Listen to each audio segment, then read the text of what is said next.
Little AMC was in deep yogurt as the latter portion of the 60s kicked off. AMC sales had peaked at about 430,000 units in 1963 to just 240 units in 1967.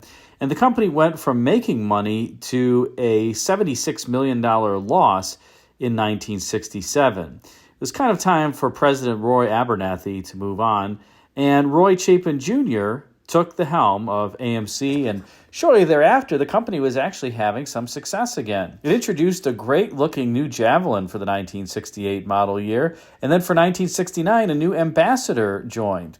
For 1970, AMC introduced the Hornet, which would be a very popular car that would eventually spawn a number of AMC's final cars, including the Concorde as well as the Eagle. One of the things AMC product planners were noticing around this time was that subcompact cars, particularly those from imports, were really taking off, particularly the VW Beetle. And AMC did not want to miss out on this market. They also knew that General Motors and Ford were working on subcompacts that were going to debut for the 1971 model year, and they thought, well, we really have been leaders in small cars. We have to beat General Motors and Ford to it with a subcompact vehicle. Now, the question was not whether or not American Motors desired to enter the subcompact space, but rather how would they do it? After all, they just didn't have the capital expenditure budget that GM and Ford had, in part because they had committed significant amounts of capital for the Hornet program for 1970, and AMC leadership really wanted to buy Kaiser Jeep, which was going to cost them about $70 million. So there just wasn't all that much money that was going to be left over to create something that was all new. Well, this was a typical AMC scenario. How do you do more with less? And of course, AMC turned to its design chief, Dick Teague, and his team to come up with some different proposals. Teague had already had a number of successes. He created the AMX, which was basically a shortened Javelin, another beautiful car from AMC in the late 1960s. In fact, I actually like the early 70s AMX a little bit better, but we'll keep moving on here. And in any case, Teague came up with a number of proposals that were based on the Hornet, but kind of used that similar philosophy as the AMX versus the Javelin, cutting down and shortening the chassis. Now, these cars were unibody, as were the Javelin and AMX, so it perhaps made it a little bit easier because you didn't have extruded frame rails.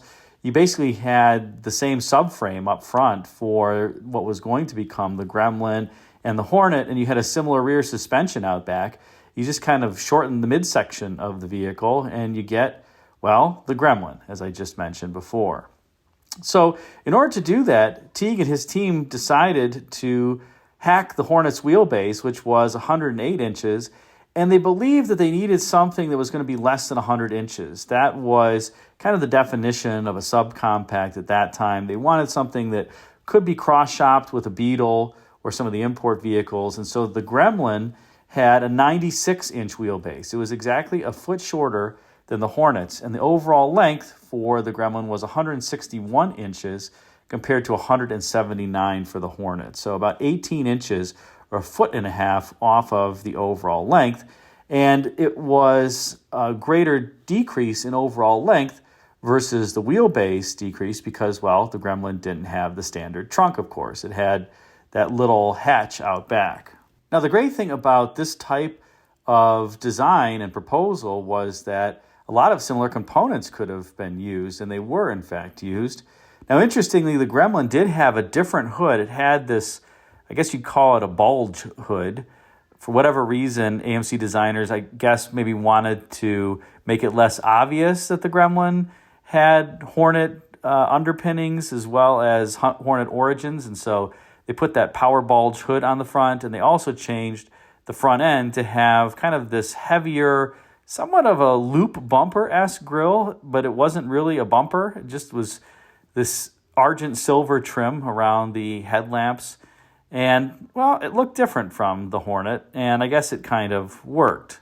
But aside from that, the Hornet and the Gremlin were effectively the same from the doors forward, and that was a result of, again, the careful design and product planning that AMC's team was used to by this point and doing so much with so little, as I mentioned before. And the underpinnings, like I mentioned, were also very, very similar. So great way to create a lower priced subcompact car where you still get the economies of scale from using a lot of similar components as the Hornet. Now, AMC product planners thought that they really needed to get a super low base price to compete with the VW Beetle that had a base price of about $1,840 at the time. Now, you want to kind of multiply that by 8 times-ish, so around, let's say, $10,000. That's what the VW Beetle's base price was in today's dollars. Now, the Gremlin came out with a stripped 2-passenger sedan. It only held 2 people. That was priced at $1,879. So it was just at the time $40 more than the Beetle. You could get a 4-passenger model that started at $1,959. Now those price points would be a bit below the Pinto's debut price points of $1,919 for the 2-door sedan and $2,062 for the hatchback. But Gremlins actually were a great value. Remember, the VW Beetle was an air-cooled 4-cylinder car, and I know a lot of people love Beetles, but if you were trying to drive one in the Midwest or somewhere where you had cold weather in the winter, good luck with heat in those VW air-cooled Beetles. And the heat tubes used to rust out pretty readily too, so then you really didn't have any heat coming into the passenger compartment. But the VW Beetle, regardless, was a 4-cylinder car, and Gremlins came standard with 199 cubic inch, 128 horsepower, inline 6-cylinder engine, a column-shifted 3-speed manual transmission, and, of course, the interiors were just kind of standard fare, vinyl seats, rubber floor mats as standard equipment, but you could option up with quite a bit of additional equipment in your Gremlin. Now, it is true that many imports had 4-speed manual transmissions. I just mentioned the standard in the Gremlin was a 3-speed, but you could get an automatic transmission. I believe it was a Borg-Warner sourced automatic in this inaugural model year, and for a little bit of time before in 1972, I believe, they would transition to the Chrysler TorqueFlite 3-speed transmission. But you couldn't get anything that was that beefy. Either of those transmissions were quite excellent, very smooth shifters. And the 199 cubic inch inline 6-cylinder engine, again, very reliable. AMC did a great job with the 6-cylinder engines. It wasn't overly peppy, but it was very smooth and it would motivate the car just fine. Remember, this was not a heavy vehicle for the time. It was heavy for a subcompact, but not heavy for a car with a relatively large 6-cylinder engine. And perhaps most importantly, what you could get in this, which was a true luxury feature for the day, was air conditioning, and a great air conditioning system at that in your AMC. So there were some pluses and minuses versus the import competition, but overall the Gremlin kind of stacked up pretty well and had reliable running gear. Like I said, inline 6, Borg-Warner or Chrysler TorqueFlites later on, pretty gosh darn bulletproof rear ends. Great cars overall. They did have some, let's just say, some not so great things. The early Gremlins had vacuum windshield wipers, which, I mean, they had gone out of style on many cars a long time ago. Let's say from 1970, at least 5 to 10 years ago for most vehicles, not all. But that was an anachronism to have that. And that 3-speed manual transmission did not have a synchronized first gear, meaning if you didn't quite stop all the way at the stoplight, you had to keep it in second gear. So that wasn't ideal. Probably Jaguar E-Type owners with the Mossbox transmission, E-Types felt right at home in that case because you didn't have the synchronized first gear. And on top of the automatic transmission and air conditioning, by the way, air conditioning was almost $400 or about, well, let's say $3,000 in today's terms. Or it was $400 on a car that had a base price of about $1,900. It was very, very expensive. But it was optional, and you could get power steering and power brakes and what AMC called the twin grip differential or the posit traction differential. So you could get, a nice little reliable car for the money. Now, the downside here was that Gremlins really weren't all that fuel efficient. They were small, but with the relatively large 6-cylinder engine and a curb weight that was north of 2,600 pounds, you probably got about low to mid-20s mile per gallon on the freeway, which for the time compared to big full-size cars was quite good. I mean, they were getting 12, 13, 14 on the freeway, I would say, in that zip code. So it was much, much better than a full-size car, but it wasn't what a VW was getting. Although the maintenance costs of the Gremlin and the repair costs were far less. Anybody who owned a VW Beetle back in the day, yes, the initial cost was low, and the cost of putting fuel in the car was low because they did get reasonably good mileage. But the problem was the maintenance and repair on the VWs. If you needed a part, they charged you an arm and a leg for any parts that needed to be repaired on the vehicle. Here, this was just standard AMC fare in the Gremlin. So probably the overall running cost of the Gremlin was relatively cheap.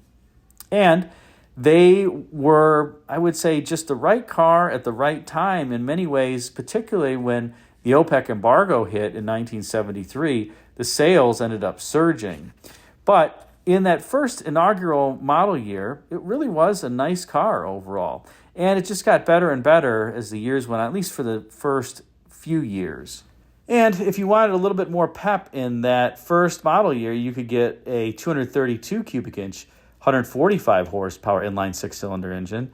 And Car and Driver tested a Gremlin with that engine. It went 0 to 60 in under 12 seconds, which you have to imagine or remember for the time, for a subcompact, that was pretty gosh darn peppy. It sounds slow by modern standards, but this was a different time, and it would really outdo a VW Beetle. I mean, was probably 20 seconds plus 0 to 60, so it wasn't even close.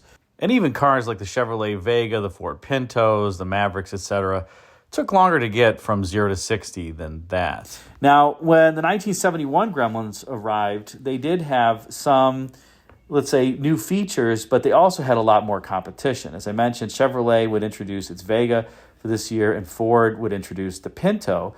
And both of those cars had standard four-cylinder engines, similar to the VW, although neither were air-cooled, but they were aimed at the import buyers. And AMC just didn't have a four-cylinder. Later on, they would actually source a four-cylinder from VW, the same one that would be in the Porsche 924, to be under hood in the Gremlin and some of the other AMCs like the Concorde of the latter 1970s. But at this point, they just had their six-cylinder engine. In 1971, they dropped the 199 cubic inch six. The 232 became standard. A 258 cubic inch six-cylinder was optional. That made 150 horsepower. The 232 by this point made 135 horsepower. It was kind of made a little bit less than it did the previous year. And the standard transmission in 71 remained a three-speed transmission, three-speed manual. You could get a fully synchronized three-speed with floor shift for just $32. So if you really want that synchronized first gear and the floor shifter, you could get that. Now, 71 also brought a number of additional features that really helped the Gremlin. There was a new X package that was pretty special, had some stripes on the side, had a body color grille, it had some slot-style wheels, polyglass tires, a custom interior package, pleated vinyl bucket seats, a sports steering wheel. It had a lot of stuff. So it was pretty cool. And you could get heavy-duty springs and shocks on your Gremlin. You could even get quick ratio manual steering if you wanted to turn faster and also use your arms more. But the 71 models for the Gremlin were pretty well equipped, and they had some new packages. The base price went up to $1,899 for the two-passenger, $1,999 for the four-passenger. And for comparison purposes, a Chevy Vega was $2,090 for their base Vega, the two-door sedan, and $2,196 for the hatchback. And the Pinto was $1,919 for the two-door sedan and $2,062 for the hatchback. So the Gremlin was cheaper than the Vega, kind of on top of the Pinto when it came to pricing. And let's just say that AMC, the reliability of the AMC versus the Vega, it's not even close. The engine and the transmission in the AMC were just completely reliable. And we've talked about the Chevrolet Vega, aluminum block, iron head, overhead cam, 2.3 liter four-cylinder engine. Let's just say that particularly in the initial years, it was not a great engine. And then for 1972, AMC just continued some of the improvements. That was the year where the Borg-Warner automatic was dropped. The Chrysler TorqueFlite was replaced that Borg-Warner automatic. AMC also, I guess, found that the sales of the two-passenger model just didn't really do anything, that entry price point. Nobody wanted it. And so they got rid of it. The four-seat Gremlin stayed at $19.99. The AMC product planners and marketing people apparently felt it was important to stay below the $2,000 price point. And the coolest thing I'll say about 1972 is you could, for the first time, get a V8 in your Gremlin, a 304 cubic inch V8. Now, it wasn't a hot V8. It's just a 304 two-barrel, made 150 net horsepower, 210 gross horsepower.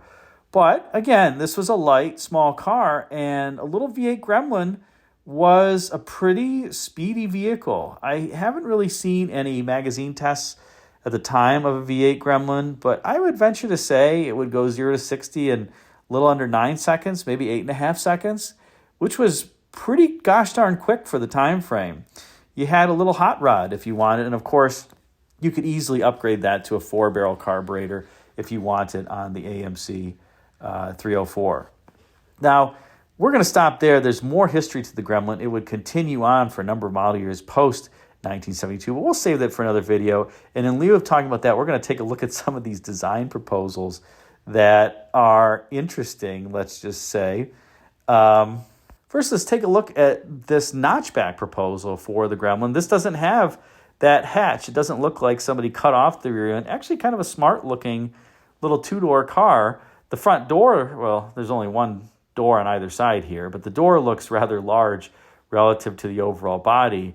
But I think this little two-door is kind of a handsome car. And here's another notchback proposal that I think is less attractive, that doesn't have the rear quarter glass, and the C-pillar is a little bit chunky. I like the basket handle C-pillar of the previous proposal significantly better than this one. But, you know, that first one was a good-looking car. This one, I don't necessarily care for. But here is a more of a hatch proposal, similar to what AMC would come out with, and you can see these large fender flares. You also have a form there on the back of the vehicle that almost looks like a torpedo partway up, and that did not make it through to production. Nor did that little kind of kick up in the rear. That was pretty flat on the production model. But other than that, it's pretty close to the final version of the car in terms of what you see here in the design proposal. So what's my verdict on the AMC Gremlin for these early model years? Well, I have to say, if I were in the subcompact, let's say, buying arena in this time frame, and I were looking at the Gremlin versus the Beetle versus the Vega versus the Pinto, I would say the Vega was the best looking of all the cars. But unfortunately, it just didn't have the reliability to back it up. The Gremlin would probably have been my buy, especially if it were 1972 and I could get the 304 under hood. I probably would have put a 4-barrel on it. But, you know, the Gremlin was a completely reliable, decent vehicle and really a bargain. And I've driven one. They drive pretty nicely. They're not offensive in terms of how they drive. Again, it's a pretty good vehicle. So if I were buying a subcompact back in the day, I have to say that I would have given the Gremlin very strong consideration. And I think its looks are kind of charming. That sliced off rear end, I really don't mind. I think it, you know, gives the car a little bit of something that makes you smile when you're walking away from it. It's not ugly to my eye. It's just different, let's say. What do you think? Put a comment in the comment section and let me know what you think of the AMC Gremlin. Thanks again for watching.